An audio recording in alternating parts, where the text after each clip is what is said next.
पहिले विधान ऐकून घ्या पहिले. एक शिस्त असते, शिस्तच आहे सर, शिस्त असते. सर शिस्तच आहे, शिस्तच आहे. काय त्या विद्यार्थ्याला शिक्षकांना त्यांची मागणी आहे. ठीक आहे ना, मागणी आहे तर समजू शकतो. पण हे काय ही बदल झाली? कुठली बदल झाली म्हणजे त्यांनी काय केलं शिक्षणाधिकाऱ्यांनी? आता काय व्यवस्था केली नाही? त्या लोकांची मागणी काय रास्ता नाही काय? हे सांगतो शिक्षक सर लोकांना बघा सर, सांगतोय ना. तुमची न्याय देण्याची भूमिका तुम्ही न्याय द्या. ठीक आहे मग. न्याय द्या. खाली बसा.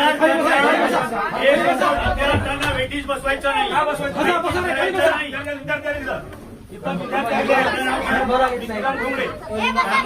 कार्यकर्ता आहे मी. पक्षाचा कार्यकर्ता